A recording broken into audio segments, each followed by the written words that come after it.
We're back. Another episode of the DC Defender Show on the United Football Media. We got our man Jay. He was there.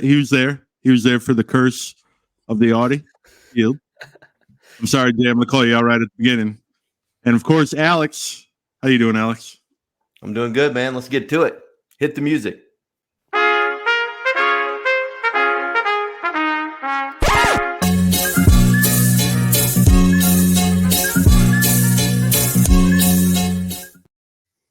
All right, we're back. And are we better than ever? I don't think that's a good way to start off here. We're better together, all three of us together, to cope together, because this weekend was sad. It was very sad weekend. It was a weekend that we expected to come out and this was their climb to the top after the close loss to the top-ranked Stallions. And then you have your biggest rivalry come into town where you're undefeated forever and you lose. So we're going to start with Jay on this one, Alex, because Jay was there. Jay, explain yourself, because you were there and the rowdy Audi streak is gone. You killed all the beer snakes. Lemon heads are gone. What's going on, Jay? I really hope that I am the curse, because I won't step foot in DC again. I won't do it. So they better win next week and save the season. But, man, it was a great atmosphere. Beer Snake was awesome. People were awesome there. But the game got out of hand, and it didn't feel like we had much control, to be honest. Yeah, it fell apart real quick. Alex, you were sitting on your couch, right? You weren't traveling, right? Yeah, I was. But I traveled in time to plop down and watch it. And, yeah, I mean, it was tough. I mean, first of all, credit to St. Louis. They were the better team Sunday. That's probably that game, that Sunday for them. That's one of the probably biggest moments in the history of the state of Missouri. I think if you go back and look at it, the Royals winning the World Series a few years ago was probably the biggest thing that's ever happened in that state. There's one other, and I forgot what it was, but I mean, that's huge. The Chiefs, the Kansas City Chiefs. Kansas City Chiefs is a pretty big deal. They're in Kansas, though, right? And the same thing, Missouri and Kansas, that's all the same, right? I mean, they did. They were the better team. Honestly, I look like a complete idiot, with the prediction I made about turning the season around. The guys just got it handed to them. We'll dig in a little bit more, but very disappointed in the effort. Clearly, the effort at the end. Clearly, St. Louis is the better team right now. I'm not giving up on the season, but they were certainly better last Sunday. Definitely. So we're going to go through three things. We don't have slides because we got beautiful Jay's face on the screen, and it would have been a little bit crowded. So thing one, mistakes abundant. There were a ton of mistakes. Alex, I'm going to start with you. You're the coach. What was the number one mistake in the game, in your opinion? Like the one moment, I guess, where it was like, man, we messed up so much right here. This cost the game, and to tell you the truth, and we'll get into it when we preview the next week, could be the season, right? So. Yeah. The defense kept us in it in the first half because they had plenty of chances. But I think the one that really got me was the blocked punt early in the game on special teams. I mean, things aren't going your way, and then you give up a blocked punt. And then usually when you give up something like that on special teams, it's something schematic or, I know on field goal block and whatnot, usually the wing and he steps out and the guy comes inside of him. When you've been taught since third grade, you step in and use your hand out like this to get the guy off the corner. But I thought the blocked punt was like a momentum killer, or not even a momentum. It was just another punch in the face. And think about it. We went down 17-0 like that. I mean, we even arrived at the stadium. We were down 17-0 and we kind of fought back. But that blocked punt early in the game just showed me like a lack of focus, a lack of special teams plays. They're killers. And it was indicative of how we played the majority of the game.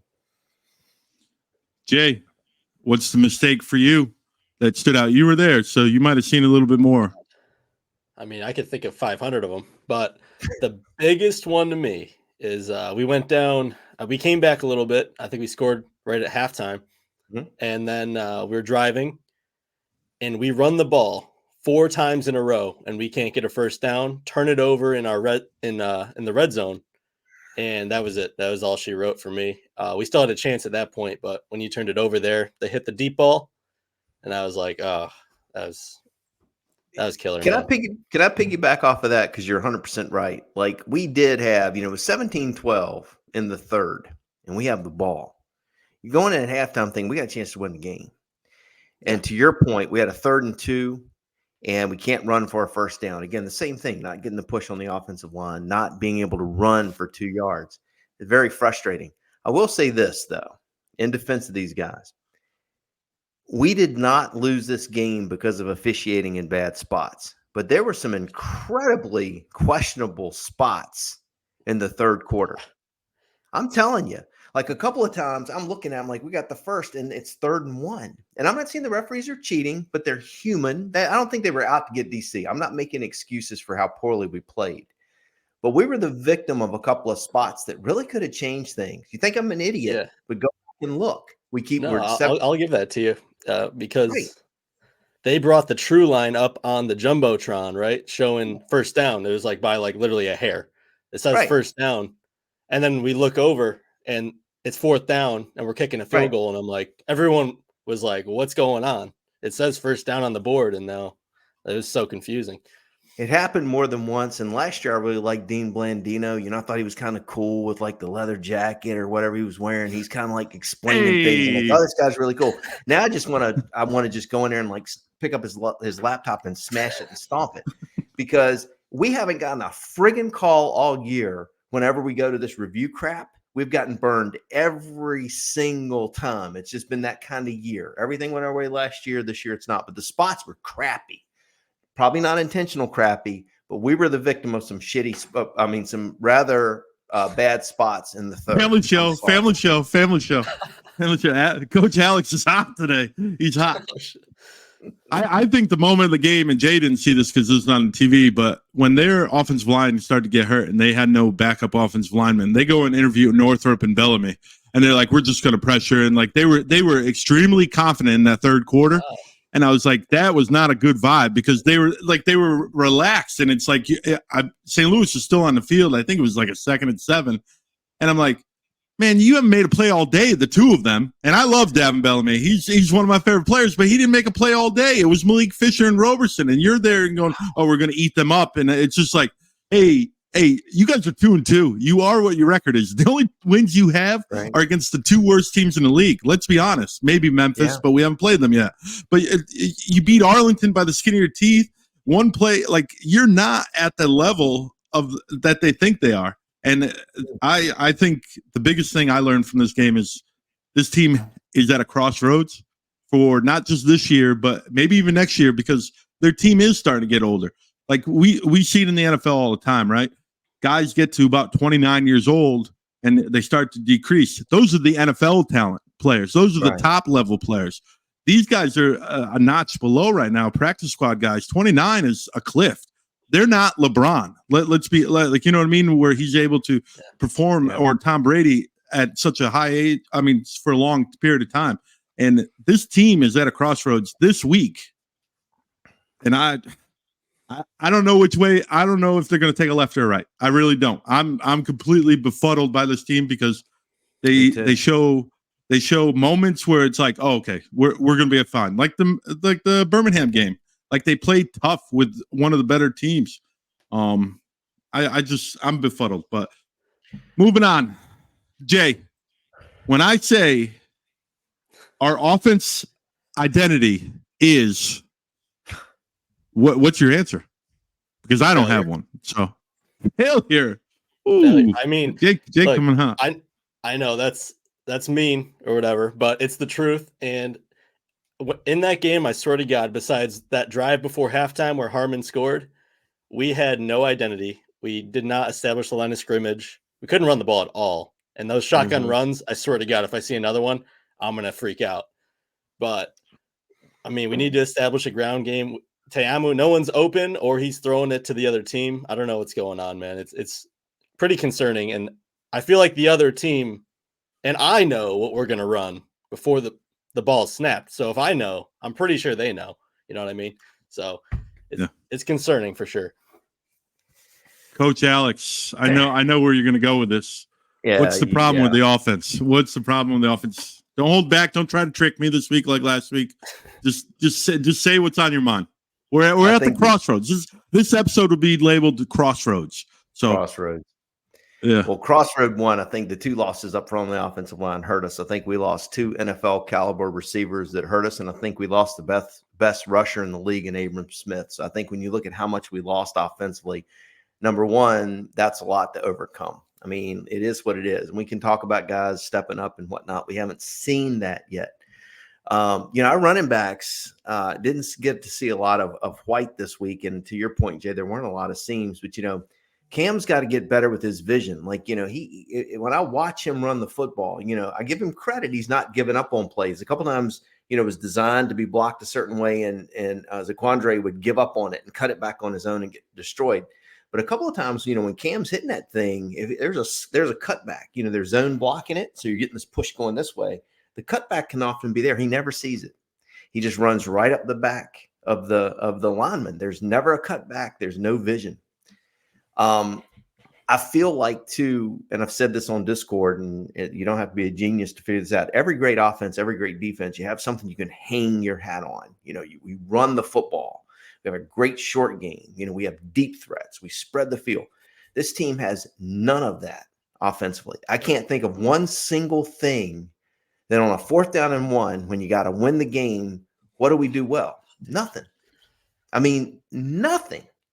I mean, we line up in 4th down going in, and they come up in some funky formation with 2 guys in the slot and a guy back here, not even the tush push. And they turn around and hand it off for like a 2-yard loss. We don't know what we want to call in that situation. They're confused and they're taking timeouts. They don't know what they want to call. No clue.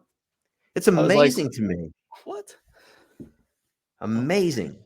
And, it does. I mean, I've been pretty hard on JT, and he stunk again this past week. I mean, he was getting pressure and throwing it to the wrong team, and just over 50% again.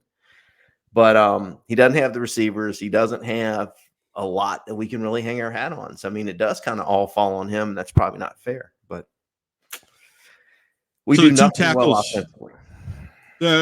We block interior. All right. We are pretty good. Fornadell and Durant, grade-wise for PFF, are 2 of the top offensive linemen in the league. Okay. But the center's not. It sure as hell pisses me off on a 3rd down and 1 when you can't cut off the damn backside and we get sacked lose 2 yards, and now we're sitting at 4th and 3. Step down hard, cut the guy off, and the guy comes flying in and we have a 2-yard loss. I mean, it's the kind of crap drives you nuts. I mean, it's like just drives you nuts. I think you were eloquently perfect about describing this offense. This offense lost a ton, and Jay said they're lost and they look confused.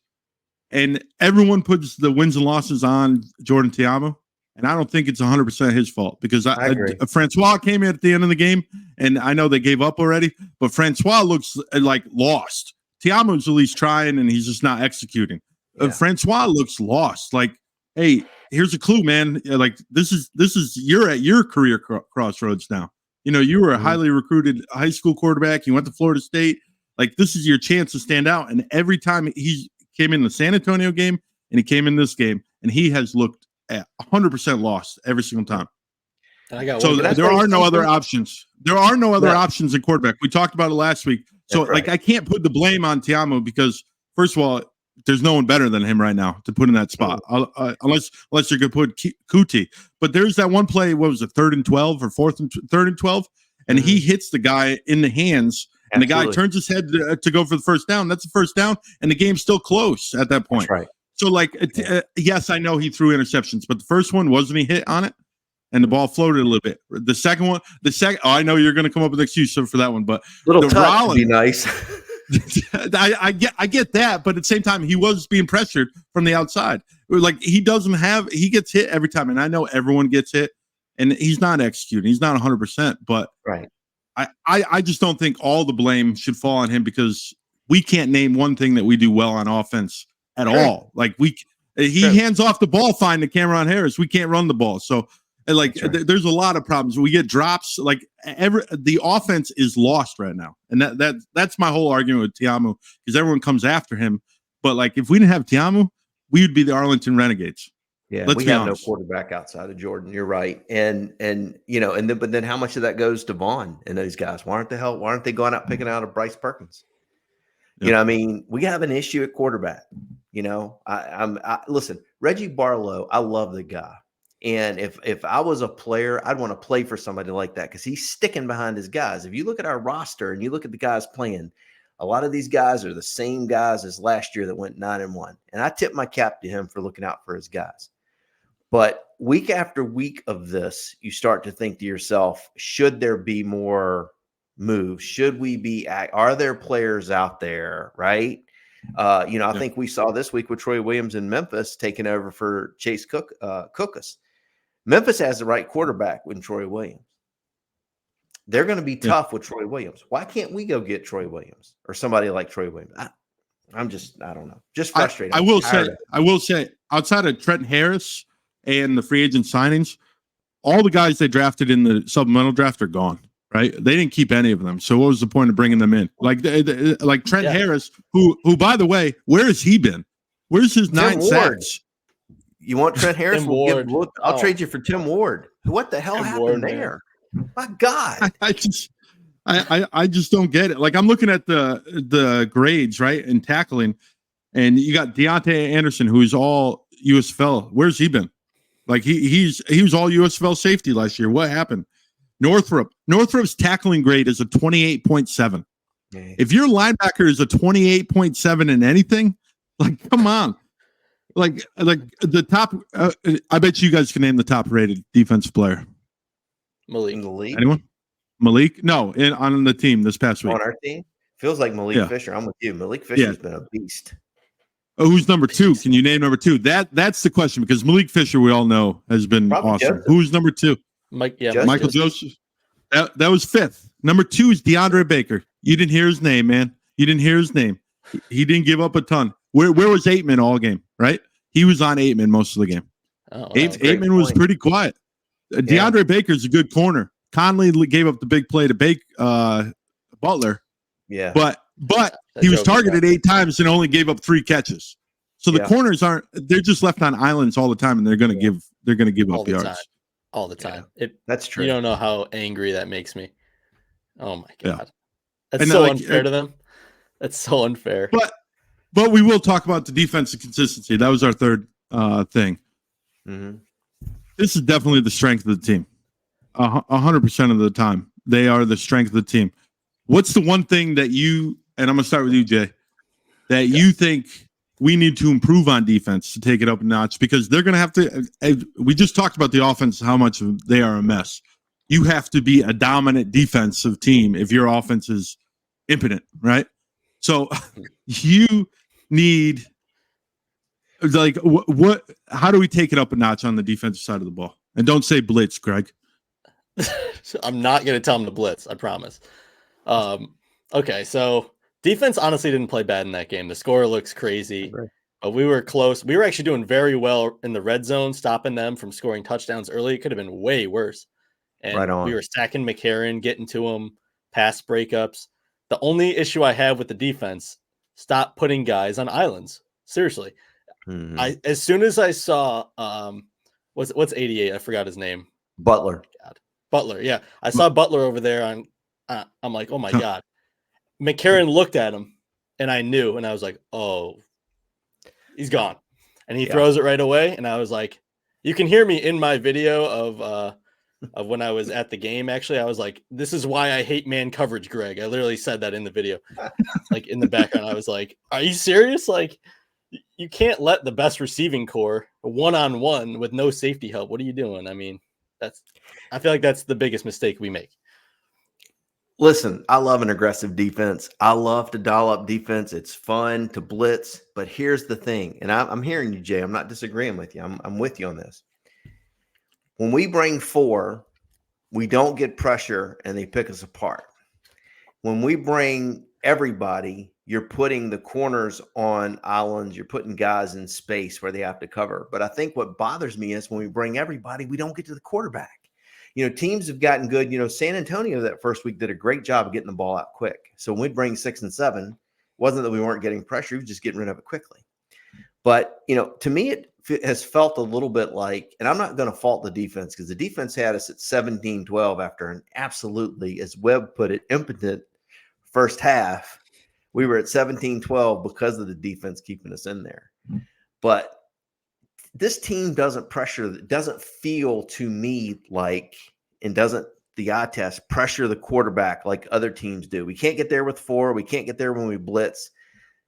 That tells me it's a personnel issue. 100%. 100%. Because if you look at the pass rushing grade, only two players were in green or above. One was in blue, which is the top grade, Malik Fisher. The other one was Niles Scott. The rest of the players graded at 60 or below, or 62 and below. The rest of the team, TJ Barnes, Andre Mitz. I can go all the way. Davin Bellamy, 51.9. Like, where has he been at? Like, it just seems like this team is missing teeth on defense. But I think the corners aren't, and it goes back to Alex, what Alex said.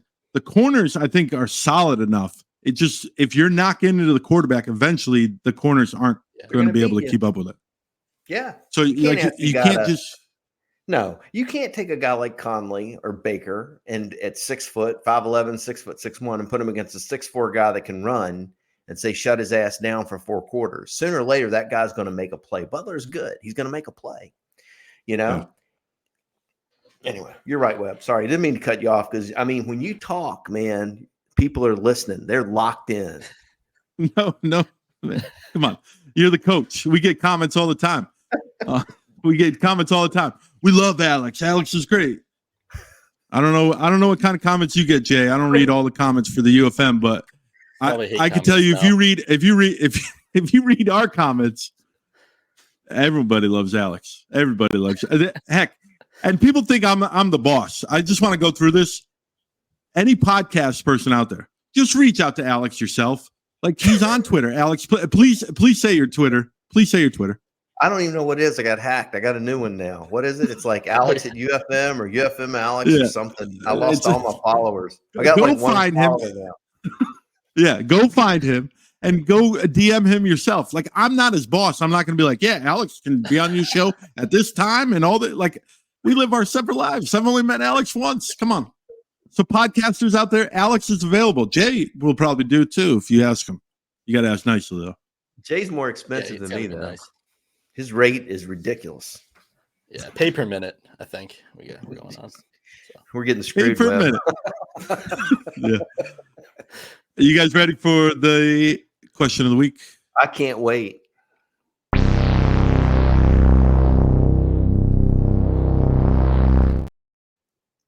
Before we move on, the question of the week. What's the one move, if you were Von Hutchins, Reggie Barlow, what's the one move that you would do right now? They just cut DJ Swearinger, so don't say that. You can't use that cop out. What's the one move that you would do right now? Who wants to go first? Or do you want me to go first? You got it. You got it. We want to hear from you. Man, I'm throwing this question out. The whole point of the question. Now I got to think through it. Anyone got an answer? I wasn't prepared for this. Question of the week. We don't plan this. I'd cut DJ Swearinger, but you said I couldn't say that. So no, I'll be honest with you. I got cut twice. I would have gotten a Bryce Perkins. I would have gone out and gotten a quarterback. I probably would have done that a couple of weeks ago, because when I've seen Francois and we haven't seen McClendon and we know what JT's doing, we have an issue. And it's okay to switch things up. It's okay to have a contingency plan. I probably would have gone and gotten a quarterback. And, Webb, when you said that Bryce Perkins got signed by Michigan, I thought when you said that, we had signed him. And I got really excited until I saw the release, because I think he would fit perfectly in this offense. So that would have been my wish. And you know how I feel about the Cavaliers, too. So for me to say, let's go sign a Virginia guy, he can make turn the season around. That's really saying how much I think of Bryce Perkins. How many times did Bryce Perkins beat your Hokies? That's the question I got for you. One. He beat the Tech had beaten him like 18 straight years, and Perkins beat him the one time, and they haven't beaten him since. I think Tech's won like the last 4. So I think they're like Tech's won like 23 out of the last 24 or something like that. But but the one loss was Perkins, and he was unbelievable. Jay, what's your move if you're Von Hutchins, Reggie Barlow? Okay, so I would say get a running back, a different running back with some juice, but I don't know who is out there. So I'm going to go quarterback. I'm going to say I want to see Jalen McClendon at least get a shot. I know you guys might not be high on him, but Francois is not doing it. And McClendon, better arm, plays better in structure. I want to see if we lose this week, I want to see McClendon. That's my change. So you're saying we have to roll with JT this week, right? I'm saying roll with JT this week. He can prove us wrong, win this game for sure. If he does not, I mean, what's the point? I love JT, but what's the point if we can get a look at McClendon, the last few weeks. Yeah. Here's one for you, Webb, before you answer. And I want none of this BS junk either. I'm going to ask you straight up, and I want an honest answer. If I told you right now, I'll trade you JT Tiamu for Troy Williams, would you take the trade? 100%. Troy Williams is my guy. Smiley's my guy. He has terrible Wi-Fi. I just want to let you know wherever he has terrible Wi-Fi, but he's my guy. He's a gamer, and he's always been a gamer. Even at Utah, me too. Even at Utah, you know what I mean? He got benched his senior year, and he was a role model. He was still a senior captain. He's just a leader. So if you're going to replace the leader, you have to find another leader. You can't just bring in a guy that's going to kind of worry about himself. You have to find your face of the franchise. You lost it with Abram, and now Jordan Ta'amu has been the guy, offensive player of the year last year. If you're going to replace him, you better find the next guy. You can't go without a face, or you turn into the Houston Roughnecks. Mm-hmm. Let's be real. Like that's what you turn into if you don't have a face on the franchise. And I'm not just saying it has to be a quarterback, but you have to have a guy that's going to produce every single week to win in this league. But my move would definitely be offensive line. I think the tackles have been horrendous. I liked Hayes. He came in an interview. He's a great guy and everything. He's not executing. He'll tell you that. Jameer Johnson from the Stallions. He was a starter for the Stallions last year. He's not executing. Tommy Champion goes in there and he got a few snaps and he graded out all right, but obviously they don't see something in him because they're not changing to him. You got the kid from Miami. His name's escaped me right now that they signed a couple weeks ago. They haven't given him a shot. The offensive tackles need to, and I would like to add another tight end because I don't think Caden Smith is that guy. He's not Briley Moore. And I said it last week, maybe in a text message, maybe on the show. I don't even remember. But losing Briley Moore might have been the biggest loss since the Abram Smith, because he provided blocking and he provided a security blanket. There's no security blanket for JT to drop off right now. Yeah. Kuti, I thought was going to be that guy, but he drops the ball too much.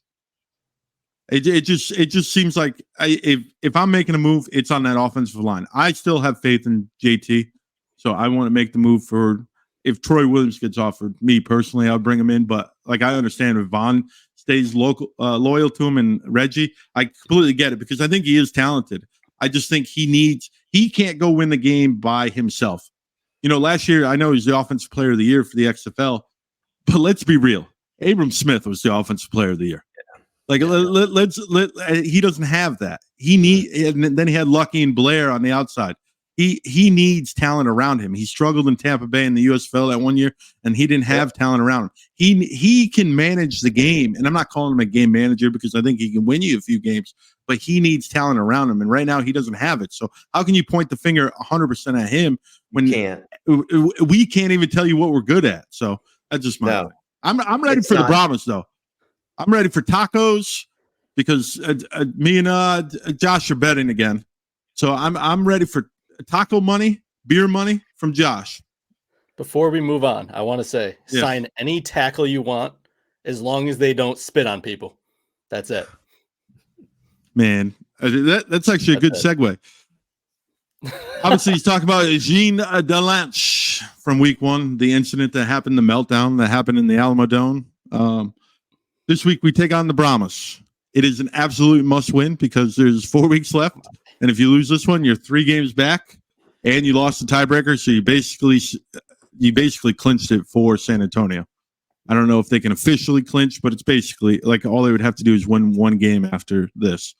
And I believe they play Arlington again. So they definitely have an advantage there. But when I say Brahmas, you think what, Alex? Defense. Period. They're still good up front. Dormady, I like the other quarterback. Garber's better. Dormady if we can get pressure, he'll turn the ball over. He could make some mistakes for us. But defensively, they're good. They're really good up front. They're tough. They're a lot to handle. So I think defense when I think of the Brahmas. Jay, since you said defense, you got offense. Tell me a little bit about the Brahmas offense. I was going to say destroying, but no, their offense is pretty solid still. Obviously, I like Dormady coming into the year, so I don't think it's a drop off, but it's not a major drop off. I think he's definitely proficient.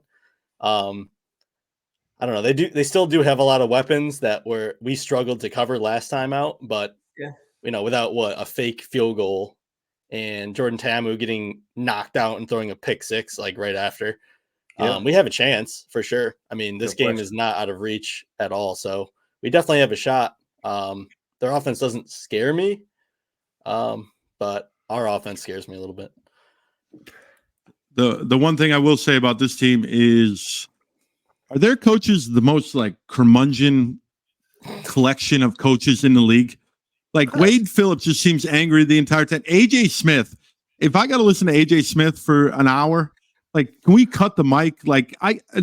First of all, why are the Arlington Renegades your Super Bowl?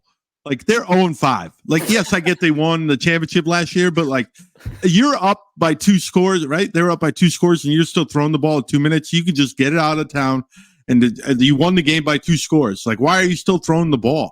Like, that tells you that you are not on the level to get onto the NFL level, in my opinion. Right. You're just not. It's immature, and he shows his age and he shows his lack of experience. I get they're all professional athletes, but man, come on, you're already up 2 scores. Just get out of town, kneel the ball. That's more embarrassing than anything. I coach AAU, and we got a team that's getting smoked every time, right? Absolutely smoked. They don't even finish the game. That's worse. That's worse than finishing the game and like trying to put on points. Because you're taking them seriously. It's worse to kneel and be like, you know what? I'm making you burn all your timeouts, and I'm gonna make you watch me for a minute and 59 seconds. That's worse to me as a coach. I rather punch the guy in the face. You know what I mean? The guy that's kneeling. I'm more upset about that. Maybe not punch him in the face, but you know what I'm saying. Like then getting it just worse to me. But anyways, what's the one name on offense that you got to watch out for, Alex? Jeez, with them, who's that running back? 41. Love it. Love it. That dude can fly. He's physical and he can run. He scares me. He's got speed. He's got power. Lovett can get it done. Without I would have said Garbers before he got hurt. Dormady had a good first game out. He threw 3 picks last week. He can be had, but we can't let Lovett beat us. He's physical. He's fast. Lovett scares me offensively. Jay, you already talked about the offense. What's the one name on defense you got to watch out for? Oh, a name on defense? Oh, geez. Honestly, I don't know many of their defensive players besides Tim Ward, of course. That was my name. That was the name I was going He's been playing well, so I'm going to take it. He's been playing well, honestly, and it makes me depressed. So me too. Let's move on from that, please.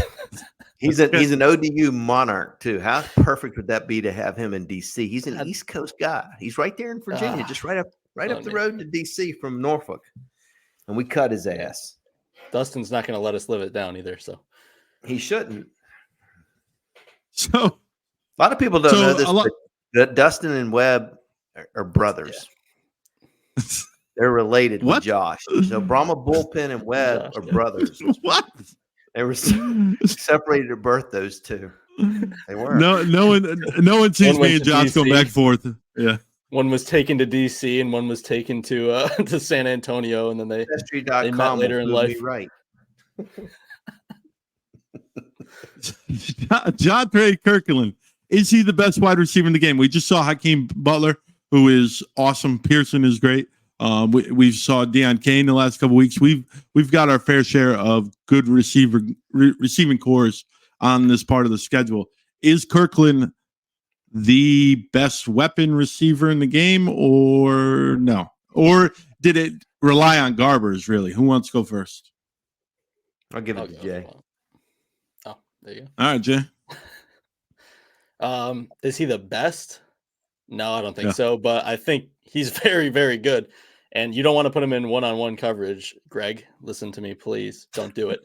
And then he's basically your Odell Beckham of the league, where he's not your best receiver, but he's your flashiest receiver. He's going to be on social media, and he's going to make the circus catches. So you got to make sure you're on your P's and Q's with him, but he's a game changer for sure. Talking about the social media, we're talking to the King Alex right here of social media. 2 followers. Who?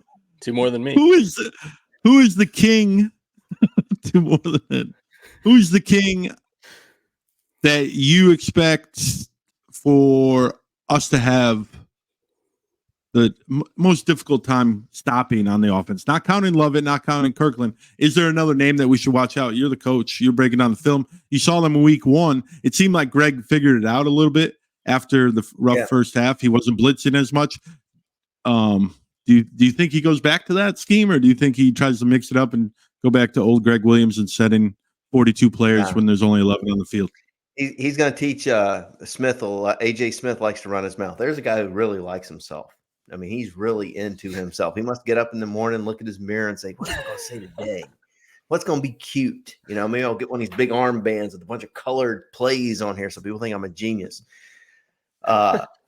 You know, Greg's got his ass. He's got him dialed in. If you go back and look at that game last time, we spit on a guy when we had a chance to score. Tiamu set him up with a bad interception. They ran back, and they got a lucky fake field goal when they threw it to a center who lined up as an eligible receiver. They were lucky to win that game. Greg called a great game. I think if he can continue, if he's got AJ, he's going to eat his ass alive. We're winning this week, guys. I don't want to give away the prediction now. Listen, I'm the same guy who said my Stone Cold Lead Pipe lock was beating St. Louis, but we'll win this week. We got these guys. I forgot your original question. I'm fired up. I think we kicked their ass this week. We're just going to go right to the predictions. Alex is fired up. He's ready to talk. We're going to let our guests go first. Jay, explain your prediction. All right, 21-15. Yes, sir. I'm not going to be there, so there's a good chance I'm wrong, hopefully. But, man, it's our offense. Our defense, I think, is going to be fine. I think we're going to be good. Even when they were the Roughnecks, they were over there doing the same shenanigans they were doing. We shut them down, and we beat them pretty bad with Brandon Silvers over there. So I think we have them dialed in as long as our offense can just score when they need to and possess the ball when they need and just convert 4th and short, 3rd and short. We'll be okay. That's all you got to do. Get creative. I don't care what you do. Get creative. Throw me out there. I'll play. Throw me out there if you have to. Get creative. Alex, we see your score prediction on the bottom. 22-18. Yeah, I got us winning. We're a Why? desperate team. We were 9-1 last year. The season's not over, gang. It's 2-3. We dug ourselves a hole. But, you beat the Brahmas. You're a game back of them. You're right back in it. Anything can happen. There's a whole half a season left to be played. Now, based on how we've played and based on what our team is, we're a 2-3 team. So it'll have to be a massive turnaround, but it's not over yet. You lose this week, it's over. So I think you're going to see a hungry team, a desperate team, a team that comes out fighting. And here's what I think will happen if DC is going to win. Our offense stinks. Defensively, we're good enough to stay in it. But if you look at the Birmingham game, we hung in there by playing complementary football and both sides kind of managing the game to have a chance to win it at the end. We're not going to blow anybody out. Same thing, with the win against Houston, we managed the game. We just find a way to be there in the end. And I think we will see that this week. We almost saw it last week. We were down 17-12 after a crappy start. Had the ball, had a chance to take the lead in the third. And then once things started to snowball, they snowballed and it got out of hand. And St. Louis is blocking punts and Coach Beck is carrying on. Yeah. All that crap. They did. They stuck it to us. And they were having fun. Hell yeah, they deserve all the credit. They run it up. That stuff comes around though, guys. It comes back. We are going to find a way to turn this into a fist fight. We're going to find a way to win this game. We're going to be 3-3. We've got Memphis left. I think we've got Michigan left. There's some winnable games, might come down to St. Louis in the Dome. And I'm still not calling them world beaters yet. We had a chance on Sunday and we let it slip away. What'd I say? 22-18. I'm not going to say it's a lock, but I bet you it's going to happen. I'm the complete opposite. I think this team quit, and I think we call it the Crossroads episode, and I don't see any life with this team. I really don't.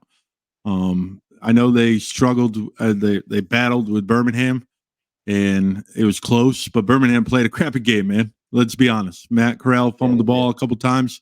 Like, they're going to win. You barely beat Arlington, who's 0-5, and now people are embarrassing. Heck, even Houston. The Houston game, and that was your home opener. They don't seem like they're mentally strong. Let's be honest. Anytime the game gets close, it seems like they can't pull it out. A perfect example was week 1, right? And I know Gene DeLance is gone, but like they weren't mentally strong. And like San Antonio was talking, and San Antonio talks a lot. They probably were the one team so far this year where like you felt like they were tougher at the end of the game. But I don't trust this team until they prove it. And I think this could get ugly. And I put 32-18, and that's a 2-touchdown, traditional touchdown game. I think it's 32-12 in the fourth quarter, like 32-6, and San Antonio's sitting in prevent, and all of a sudden we might see McClendon and he connects a few passes. I think this team's in trouble, man. I just do. And it goes back to the identity. Like, there is no identity. You are halfway through the season. If I say Birmingham Stallions, what's their identity? Running the ball. Oh, yeah. Right? Yeah. If I say Michigan Panthers, what's their identity? Tough defense, managing the clock. Yeah. If I say St. Louis, what's their identity? They're going to blitz and they're going to throw the ball, and the arch, right? Like even you can even give an identity to Arlington to a certain extent. Houston is just whatever. Houston and Memphis, I can't come up with that identity. But those are the two worst teams in the league. Okay, sure. But those are the worst teams in the league. The teams without an identity are the worst team in the league. And unfortunately, DC is in that class right now. And they got to make some moves, and they're at the crossroad. And you know what? I will gladly come on the show next week and be like, man, I was terrible. Stop listening to the show because obviously I don't know what I'm talking about. I will be glad to come on the show, but they haven't shown me one time that it's like when a push comes to shove, you know what I mean? They're going to come through, and they just don't prove it. They've got to prove it to me before. We've been burnt too many times already. And I know that's crazy to say because they're only 2-3. They've only lost 3 times. They lost 2 times last year. They lost 5 times in the last 2 years, right? Yeah. So obviously they're not the Houston Roughneck Gamblers, right? Where they're always under 500. They're not Memphis. They're not Arlington for the most part, outside of that great run at the end. Like they aren't a garbage franchise like those. You know what I mean? They're right. Not traditionally, but right now they're at the crossroads, and until they can prove it, I just don't trust them. So yeah, I hear you. You make a lot of good points. I'm not going to disagree with you. Even last year with the Maulers in the USFL, when they were 4-6 in the regular season, and people are like, how the hell did this team make the playoffs? But if you watch them, each week they got better, and that was like they were a good football team. And I'd like to feel the same way about Washington. I'm with you though. I haven't seen it. It's like you keep watching each week thinking this is the week that the guys are going to turn it on. This is the week that we're going to see the defenders, and you don't. And then you start thinking to yourself, is it a personnel issue? And are there personnel issues? Frankly, I think yes. I think we're void of talent in a few areas that are critical. And we haven't made any moves to bring new guys in. So I think we're seeing what we are. And on one hand, Reggie Barlow is a player's coach. I give him a lot of credit for that. Wonderfully stands by his guys. You go 2-8, standing behind your guys, they're not going to go 2-8. They'll go 4-6 because they'll beat Arlington. Because let's be real, Arlington by that time will be complete. And Memphis is another kind of dumpster fire. So they still got 2 more wins, but these next 3 games are absolutely huge. Like they are all must wins.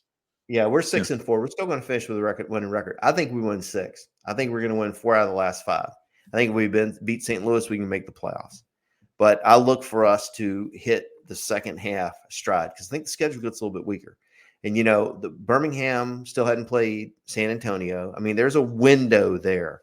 It's just we have no error to miss. There's no room anymore to piss away a game.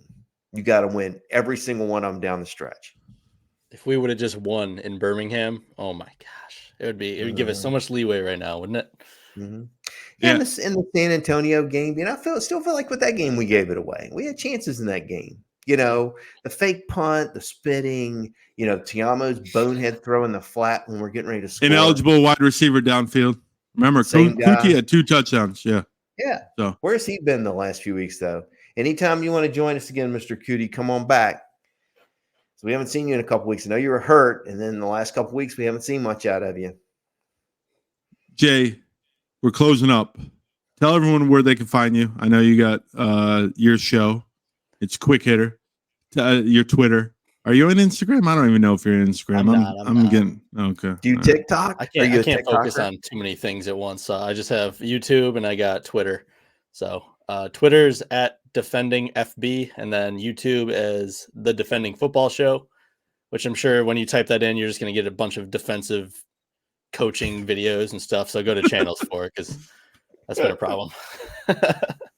Actually, the way I found you were on your on the comments, but I actually searched because we're always trying to get more views on our show, and yours actually came up higher than ours did, and we actually had more views. It was just kind of crazy. I think your word combination is actually pretty good. So, tip of the hat to you, sir. Little lucky there. Jay's a smart guy, Webb. Yeah. Well, he's the coolest guy in the room. Look at those shades, man. I'm not going to argue with that at all. What if I told you guys I was blind? Would you believe me? That's why I wear them. So you can get a job as a side judge in the UFL for spotting football. That wouldn't make much sense me going to the game, would it? And complain about the driving. I'm just saying.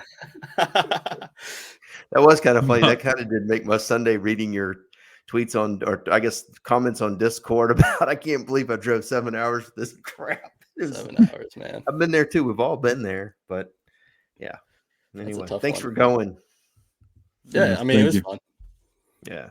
Thank you. Listen, all kidding aside, Audi feels great. The bars and the restaurants and the area in and around Audi feels cool. The whole atmosphere is really cool. It's special. They have something really good there. And listen, we've lost one time. And Jay was there. Say, his fault. It is my fault. And I will say, all the fans around me, man, they were into it. It wasn't like they were sitting there like, oh, this was a free ticket. Like they were like, oh, they're yelling, making fun of the ref every time he does anything, booing. It was awesome. I mean, they were totally into it, and I love feeding off that. Absolutely. All right, Jay. I don't know if you got a sign off. Yeah, you do on your show.